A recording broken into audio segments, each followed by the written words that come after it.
Oi pessoal, aqui é Ellen, sejam bem-vindos a mais um vídeo do meu canal. E hoje vamos falar sobre as leituras do mês de março. E assim, foi um mês muito bom de leituras, eu consegui ler 4 livros no total, que daria mais ou menos um livro por semana, digamos assim. E eu finalmente li um livro que eu tava procrastinando ler ele, fazia tempo que eu colocava ele em todos os vídeos de metas possíveis e agora eu finalmente li ele. Mas vamos falar na ordem de leitura aqui primeiro. E o primeiro livro que eu li no mês de março foi Como Arruinar um Casamento, da Alison Spack. E eu já tenho uma resenha desse livro aqui postada, tá? Que eu falo mais aprofundadamente, assim, sobre o que eu achei. E digo assim, que eu amei esse livro, tá? Eu dei 5 estrelas, favoritei. Foi um dos melhores livros já. Tipo, esse aqui é o melhor livro que eu li esse ano, praticamente.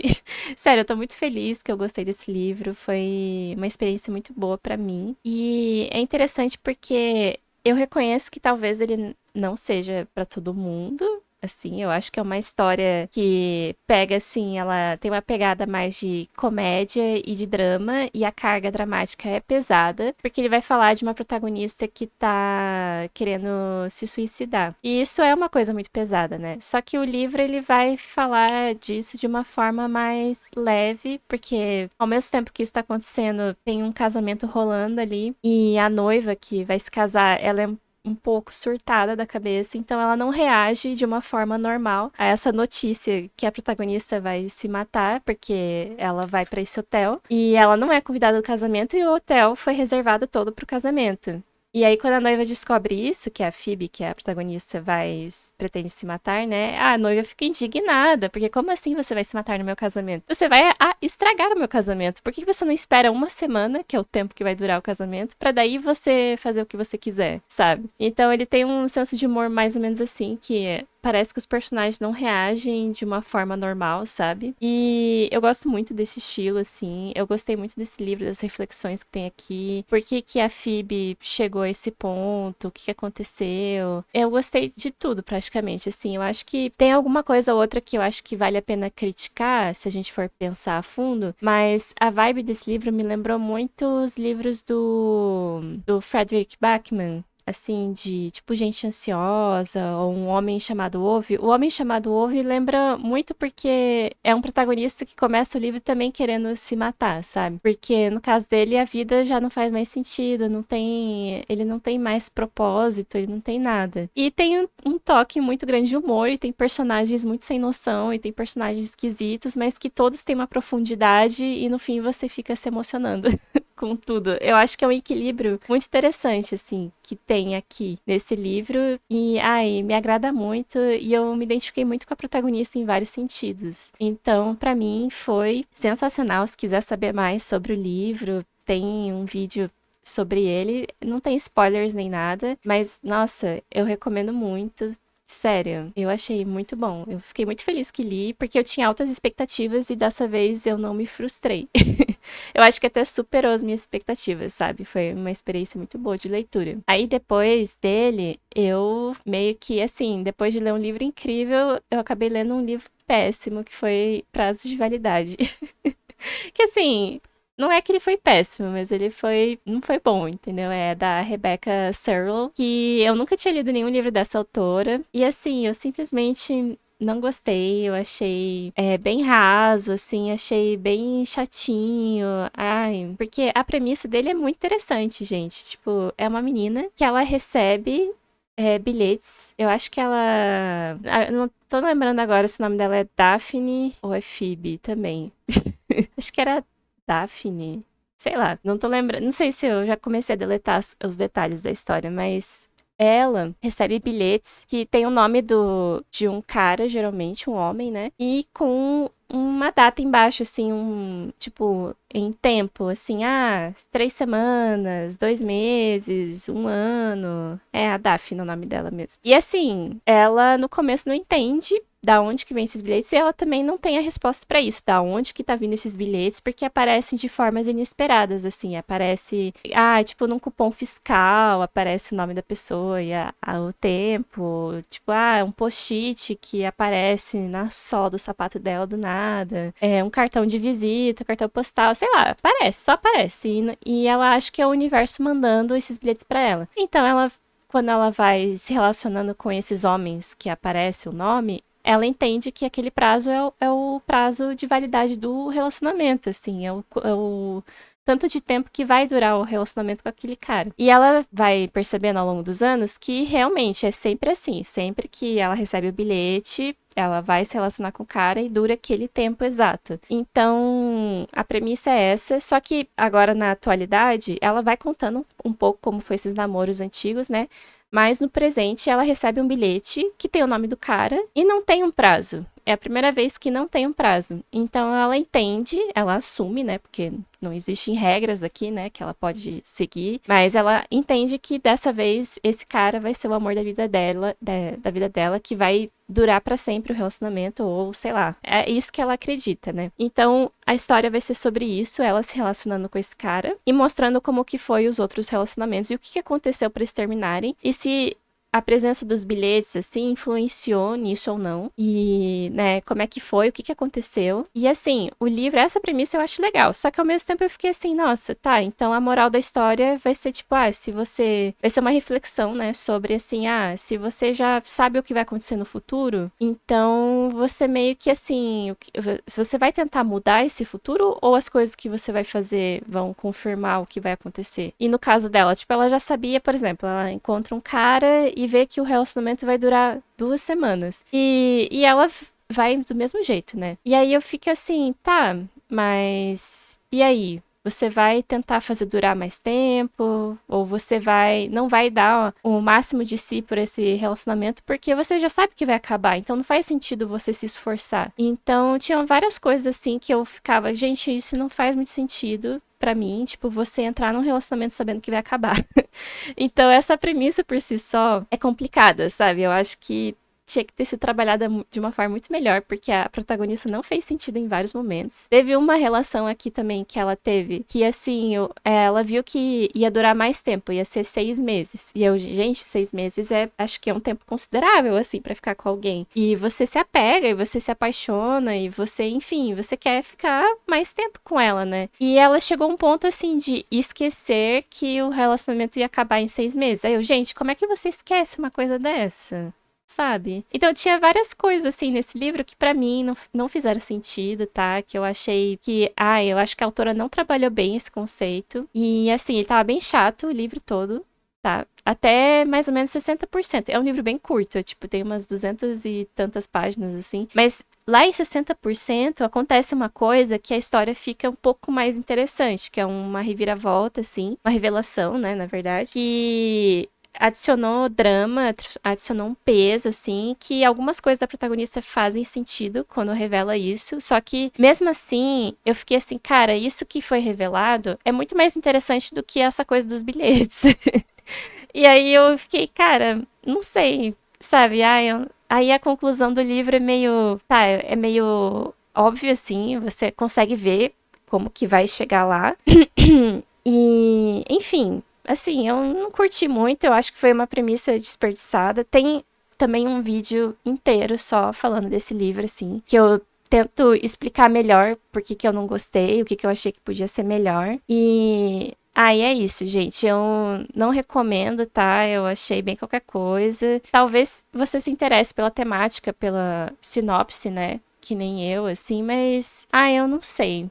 Pra mim, ele não me acrescentou em nada, sabe? Eu acho que eu até tive algumas reflexões, assim, que não saíram do livro por si só, sabe? Eu acho que eram coisas que eu já pensava sobre esse assunto e esse livro não me adicionou nada, sabe?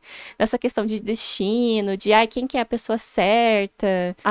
Sei lá. Enfim, não recomendo, tá? Esse foi meu flop do mês. Mas depois desse, melhorou, porque daí eu terminei Babel, da Rebecca Rebecca Kuang. Gente, Babel é um livro que eu estava postergando ler, tá? Porque ele é enorme. Ele me intimidava, porque ele era grande. Acho que ele... Deixa eu ver quantas páginas ele tem. Ele tem 592, então praticamente 600, né? E eu sabia que era um assunto mais... não necessariamente pesado, mas mais complexo, porque ele vai falar muito sobre tradução. E a Kuang, ela é uma acadêmica, né? E ela traz para o livro esse universo acadêmico. Então ela vai encher de muitas referências de, assim, de esse mundo, esse mundinho acadêmico. E ela vai falar sobre tradução também, que é um assunto complexo, sabe? Então vai ter muitas coisas de outras línguas aqui. Dá pra ver que ela fez uma pesquisa intensa pra fazer esse livro. Sabe, eu fico chocada com a escrita dela, porque, tipo, ela tem, acho que ela tem a minha idade, sabe? Ela já publicou A Guerra da Papoula, já publicou esse livro aqui, que é extremamente complexo. Publicou também o Yellowface, que é totalmente diferente desses livros aqui.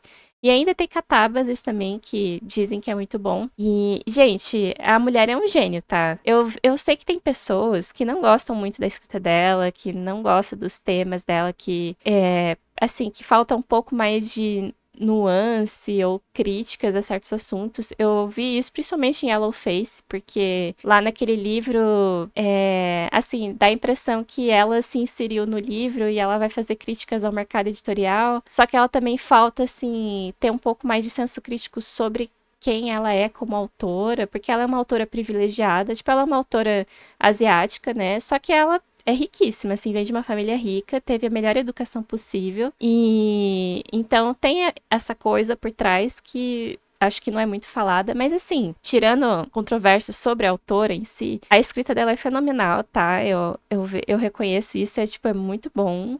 O livro também, a história.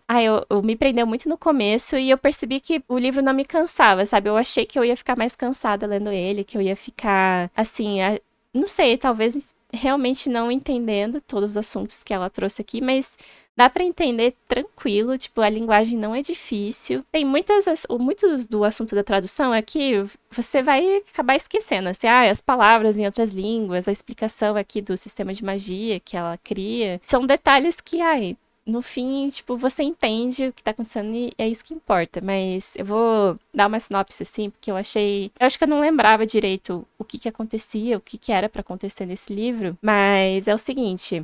Aqui, Babel fica em Oxford, né, numa universidade na Inglaterra. E Babel é esse centro, essa parte da universidade que contém os alunos que fazem, alunos e professores, né, que fazem traduções. E eles trabalham com prata. Que basicamente assim, a Kuang, ela fez uma ficção aqui que é uma fantasia histórica. Não sei se isso é o nome de um gênero que existe, mas ela pega fatos históricos reais e dá uma fantasiada em algumas coisas. Então ela inventou aqui que tem um sistema de magia com a prata, que você tem uma barra de prata e aí de um lado você inscreve uma palavra numa língua e no outro é uma palavra que tem um significado parecido, só que em outra língua. E aí, assim, são palavras que eles têm que encontrar que são equivalentes, assim, de tipo... deixa eu lembrar de um exemplo. E tem uma palavra em chinês que significa sumir e tem um equivalente em inglês que é parecido. E aí, se você ativa a barra de prata, vai causar o efeito de desaparecer, da pessoa ficar invisível. É uma coisa assim, Gente, eu até anotei aqui quando ela estava explicando isso, porque eu achei tão diferente, eu achei tão complexo. E os alunos mesmo demoram para entender como funciona isso da prata, né? Porque eles vão trabalhar com isso depois. Então, eles estão nessa universidade justamente para aprender a fazer isso, a achar os equivalentes, as palavras. Então, eles têm que saber várias línguas, eles têm que já saber latim, têm que saber grego. O protagonista, que é o Robin, ele é chinês. Então, ele tem, acho que ele sabe chinês, cantonês, eu não lembro quais línguas exatamente ele sabe. Não lembro se era mandarim agora, mas aí ele tem que, justamente por ele ter esse conhecimento, é o que vai ajudar a achar palavras equivalentes em outras línguas, sabe? Aqui, ó, achei até anotei aqui, quer dizer, marquei aqui no livro, ó. Os princípios básicos da ação da prata são muito simples. Você escreve uma palavra ou expressão em um idioma de um lado, e uma palavra ou expressão correspondente em um idioma diferente do outro. Como a tradução nunca pode ser perfeita, as distorções inevitáveis, os significados que se perdem ou se deturpam no caminho, são capturadas e em seguida manifestadas pela prata. Então é isso, é uma tradução que ele vai tentar pegar o significado, mas nunca vai ter uma tradução exata, sabe? Assim, de um idioma para outro. E esse sentido que se perde, que é o que faz, que se manifesta na realidade. Assim, é uma coisa muito louca, gente. Gente. E esse é tipo o sistema de magia, assim, mas que eles tratam como se fosse uma ciência, né? Eu gosto também disso, assim, quando a magia é uma ciência, né? Só que, assim, a Kuang, ela já disse que para os livros dela, ela não vai construir a história em volta do sistema de magia, ou tipo, enfim, ela constrói em volta, acho que, de um conceito. E depois ela vai construindo o resto, assim. Nesse livro ela quer muito criticar essa área acadêmica, o colonialismo, o racismo. Ela vai falar muito sobre esses temas aqui. Então não é sobre o sistema de magia, não é sobre uma aventura, não é... A história não é sobre isso, é sobre criticar o sistema. E aqui o protagonista, o Robin, ele é chinês, né? Como eu falei já. Ele saiu da China, ele é tirado da China por um professor de Oxford, né? E a família dele toda morreu por uma doença que teve uma peste, né? E ele sobreviveu. Então, levam ele pra Inglaterra e ele vai crescer lá e vai estudar todas essas línguas que eu falei. E depois ele vai ingressar na universidade para se tornar um tradutor. E ele não tá sozinho. Quando ele entra na universidade, é uma turma de 4 pessoas só. Ele e tem mais 3 alunos, que é acho que é Rami. Eu não sei se é assim que falam os nomes deles, os nomes dos outros, mas acho que ele é da Índia. Aí tem a Victory, que acho que ela é do Haiti, se eu não me engano. Eu não me lembro direito. E tem mais uma personagem, nossa, que é a Leti, que ela é da França, se eu não me engano, alguma coisa assim. Então, todos eles falam línguas diferentes, né? A língua materna deles é uma língua diferente, eles vêm de países diferentes. E a questão desse grupo, que o Robin é chinês, o Rami é da Índia, a Victoria é do Haiti, ela é negra, e a Leti é a única que é branca. E o livro ele vai falar muito sobre racismo, sabe? Todos eles sofrem racismo, menos a Leti, né? Obviamente. E, nossa, é o tempo todo, gente. Você fica, tipo, muito incomodada enquanto você tá lendo, porque é, tipo, todas as páginas. Tudo que vai acontecendo com ele, você fica, nossa, que droga, velho, isso aqui é péssimo. Eles sofrem muito, sabe? E as meninas, elas também sofrem justamente por serem mulheres, porque nessa época, que acho que o livro se passa em 1830, uma coisa assim. Aí datas não são meu forte, tá? Mas começa em 1828 e vai pra frente, assim. Nossa, é muito racismo, muito machismo. Tipo, as meninas não podem ir sozinhas em certos lugares. Pra estudar na universidade, elas têm que fingir que são homens, assim, tem que se vestir de homens pra não chamar atenção, pra não, né, aquela coisa de não distrair os alunos homens com os dotes femininos dela, porque, meu Deus, imagina você usar um vestido, ela ter que usar calças e cortar o cabelo curtinho. E, é até engraçado que no começo conta que elas queriam ir visitar um museu e não queriam deixar elas entrarem porque as coisas do museu iam espantar muito as jovens damas, assim, que elas iam ter elas são muito frágeis, sabe, pro conteúdo do museu. E aí ela, tipo, sabe, umas coisas assim, que você fica com raiva, muita raiva dessas coisas.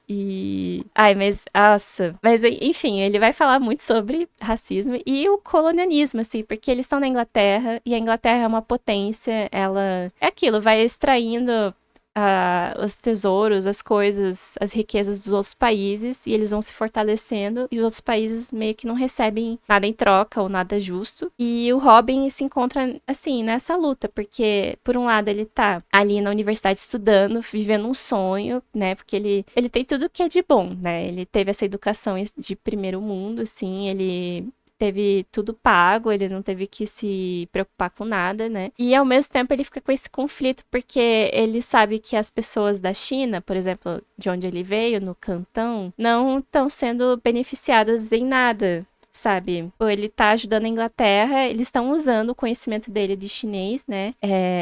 De línguas que ele tem de lá, e as pessoas de lá estão sofrendo, não estão recebendo nada em troca, e é a mesma coisa com os outros países, assim, tipo, por exemplo, na Índia também, o Rami, ele fica muito indignado por tudo isso. Então tem essa dualidade. E logo no começo do livro, o Robin, ele é recrutado por um personagem aí, que eu não vou falar qual, para participar de uma sociedade secreta que na verdade, é uma. Eles são rebeldes, eles são contra o sistema e eles fazem coisas contra Babel. Eles roubam a prata de Babel, eles tentam sabotar certas coisas para impedir esse sistema. E então e ele acaba participando disso, sim, mas ele fica em muito conflito. Tipo, ele não sabe. Ele meio que não quer perder as coisas que ele tem, mas ele não concorda com tudo que tá acontecendo. Então, o livro vai falar sobre muitas coisas, assim, complexas, sentimentos complexos. Ai, é incrível, tem muita coisa aqui. Eles quatro são muito amigos, só que logo no começo você já sabe que vai dar merda, sabe? Que vai acontecer coisas terríveis e que não vai ter um final muito feliz, assim, porque a Kwang é dessas. Eu acho que não tem um livro dela que tem um final feliz até agora que eu tenha lido. E, ai, gente, a Dark Academia pura. Isso aqui é Dark Academia, tá? Né? Eu já li vários livros que, ai, dizem que é Dark Academia, mas não é. Esse aqui é. Sabe? Que tem muitas coisas aqui. Tem muito drama, tem assassinato, tem mistério, tem essa coisa da sociedade secreta, tem a crítica, né, à área acadêmica. Nossa, é sensacional, tá?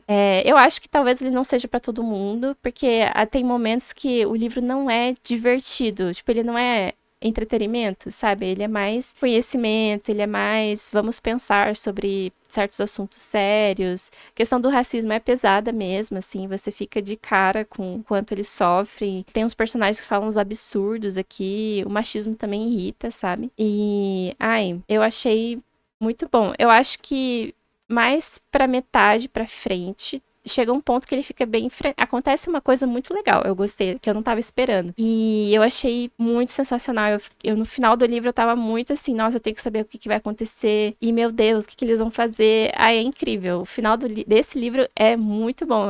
Fazia tempo que eu não lia um final assim tão frenético que você fica, nossa, grudado assim na história. Então, gente, Babel é um livro muito bom, tá? Ele é bem denso mesmo, mas é fácil de ler, é bem tranquilo e vai te dar muita raiva e você vai pensar muito sobre essas coisas, basicamente. É um livro para você realmente refletir sobre o colonialismo, sobre essas potências mundiais, sobre imperialismo, sobre quem que tem o poder. E ele também vai falar assim que tem um sentimento assim que a gente parece que não consegue influenciar nada nesse sistema que a gente vive. Às vezes a gente vive num sistema opressor e nada do que a gente faça vai importar, sabe? Só que aqui ele traz uma saída, ele traz uma opção, e justamente que é esse subtítulo aqui, que é ou a necessidade de violência. Ele vai muito argumentar sobre você precisar usar a violência para enfrentar certos tipos de sistema, que você só ser pacífico não vai adiantar, sabe? Você precisa partir para violência. E aqui não é uma violência assim, qualquer tipo de violência, tá? Tem uma violência bem específica. Então, gente, é isso. Babel realmente valeu a pena esperar o momento certo para ler. Eu aproveitei muito a leitura. Eu acho que eu dei 4.5. Então, assim, nossa, agora eu tô considerando ler Catábases, tá? Catábases eu acho meio. Eu já ouvi falar gente falar mal. Mas eu já ouvi gente falar mal de Babel também. Então, não sei. Só sei que eu gostei mais de Babel do que eu gostei de Guerra da Papoula, tá? Que Guerra da Papoula eu senti que ela foi decaindo ao longo dos livros, assim, a escrita, a narrativa dela. E aqui não, eu acho que ela mantém constante, assim, um ritmo bom. E eu adorei. Gente, eu gostei muito. Então, Babel foi isso. Finalmente li, estou feliz. E aí, pra terminar o mês, eu li Coisa de Rico, do Michel Alcoforado, que foi o primeiro livro de não ficção que eu pego pra terminar, geralmente. Eu tô lendo alguns de não ficção, mas não são, assim...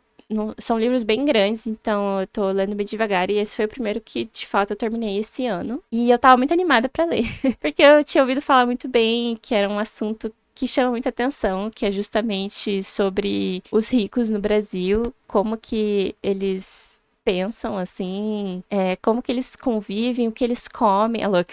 Tipo, é muito interessante, porque o objetivo do livro, ele foi a defesa de doutorado do Michel, que ele queria analisar realmente, ele é antropólogo, né? Ele queria analisar os ricos, né? Porque tem muitas pesquisas sobre os pobres e a classe média em si. Por que que as pessoas são pobres? O que que leva as pessoas a viver dessa forma, né? Tipo, o que que acontece? E tem muitas pesquisas sobre isso, mas aqui ele quer pesquisar sobre os ricos. Como que essas pessoas que são, assim, não é qualquer tipo de ricos, ricos muito ricos, assim, os que têm muito dinheiro. E aí ele, no livro, ele tem que se infiltrar, né? Ele fala assim, pra eu poder analisar a vida deles, eu preciso viver com eles, assim, conviver com eles o mínimo possível pra poder analisar. E é engraçado que no começo ele falha miseravelmente, assim, porque ele descobre logo de cara, assim, que os ricos, a questão deles é que eles não se misturam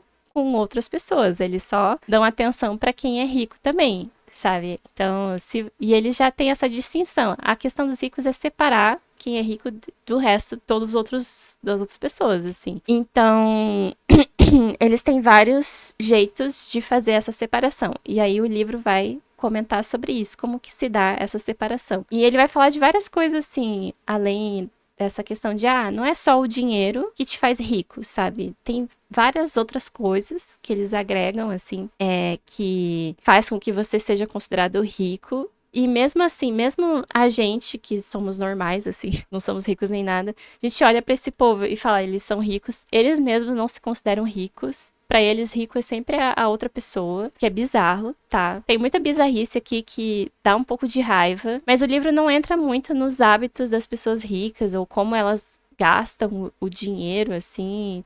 Porque tem algumas coisas absurdas que ele só comenta por cima, mas o foco dele é entender essa separação e como que eles fazem essa separação. Porque ele também fala da distinção entre os ricos tradicionais, que são pessoas tipo, que vieram de famílias muito antigas, que tem brasão, que tem um sobrenome, né, muito antigo, e que tem muito prestígio, né, dos novos ricos, que são pessoas que que nasceram pobres ou classe média, sei lá, não tem uma tradição, né, mas que acabaram ficando ricas, muito ricas, e elas querem adentrar esse mundo dos ricos, e esses ricos tradicionais não gostam dos novos ricos, assim, eles tentam fazer várias coisas pra separar, sabe, pra ter distinção até entre eles, assim. E então é sempre uma guerra, assim, pra ter essa separação de pessoas e você conviver só com quem realmente vale a pena, com quem tem valor. Então é uma loucura, assim, são valores totalmente bizarros e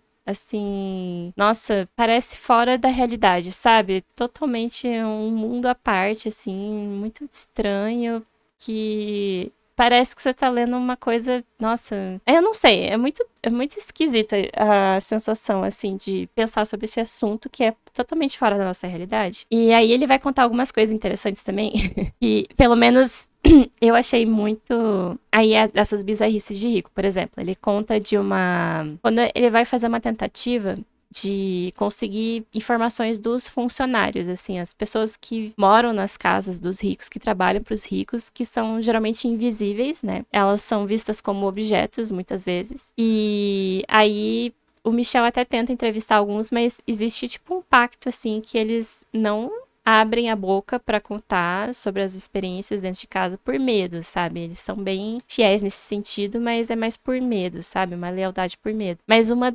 dessas pessoas que trabalha para os ricos contou que uma dessas ricaças aí, ela é uma dessas madames bem, nossa, bem época da escravidão, assim, porque tinha essa vibe, assim, né? Porque, ela ia tomar banho, e aí, quando ela saía do banho, tinha várias empregadas só pra secar ela quando ela sai do banho. Tipo, ela estica os braços e as empregadas secam o corpo dela com as toalhas, sabe? E era assim que ela media o clima, o tempo. Porque quando tava quente, precisava, tipo, uma ou duas empregadas pra secar ela. E quando tava frio, precisava de mais pra secar mais rápido, pra ela não passar frio. Então era assim que ela conversava com as outras madames, assim, convidando, assim, dizendo assim, nossa, porque tá muito frio em São Paulo, porque eu tô precisando de não sei quantas empregadas pra me secar, tipo, onde já se viu. Aí eu, sabe, umas coisas assim. E a mulher não tinha nenhum problema, tá? A mulher era assim, tava em plena condição física, tipo, fazia pilates. Isso é uma coisa que os ricos valorizam muito, é o corpo, né? Tipo, eles trabalham muito o corpo, tem um corpo saudável. Então, o livro vai falar de várias coisas que eles valorizam, então não é só questão do dinheiro. Eles valorizam muito o corpo, eles têm que ter um corpo magro, por exemplo. Se você tem um corpo gordo, não é um sinal bom, sabe? É um sinal de fraqueza, digamos assim, que você não tem o autocontrole. E aí você também não é bem visto se você come muito, tipo, você tem que comer sempre com moderação. E é chique você comer pouquinho, tá? Que mais? Aí tinham outras coisas assim também. Você tem que ter um conhecimento sobre arte, sobre cultura. Acho que o quão você conhece também pessoas famosas, assim, tem intimidade com pessoas muito famosas, tipo, diretores de cinema, atores, cientistas, políticos, sei lá, como se você fosse íntimo dessas pessoas, né? Além disso também, viagens, lugares diferentes que você foi, porque assim, dinheiro todo mundo tem ali. Mas a questão, o que você faz com esse dinheiro? Se você está aproveitando bem mesmo, se você tem os itens também que são considerados de marca, né? E só os ricos reconhecem essas coisas, esses itens, para justamente diferenciar de quem é de fora. E, é muito interessante.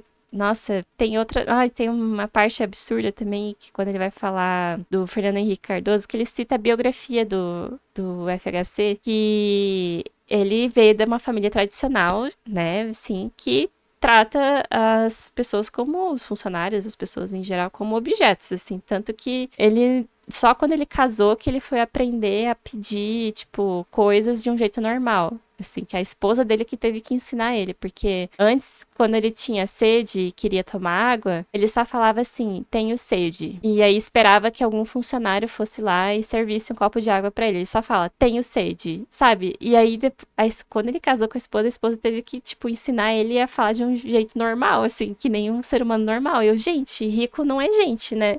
E a conclusão que eu chego é essa, porque, é um mundo totalmente bizarro, alternativo, que se você para muito pra pensar, talvez você enlouqueça. E o livro vai falar muito sobre isso, assim, é um livro curto, tá?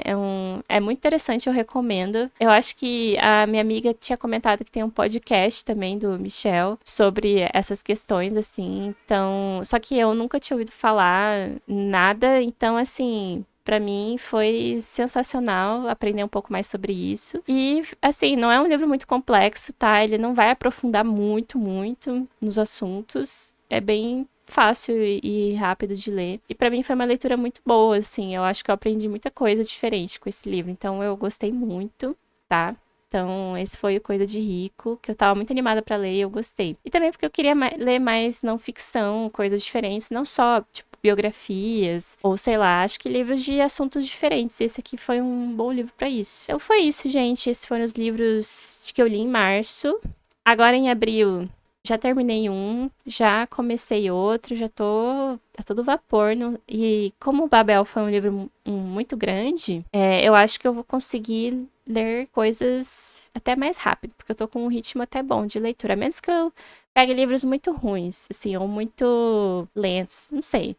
Mas eu tô animada, eu gostei desses livros, tá? Menos o prazo de validade, que eu não recomendo muito, mas todos os outros eu recomendo. Então, é isso, gente. Obrigada por escutar até aqui e até mais. Tchau, tchau.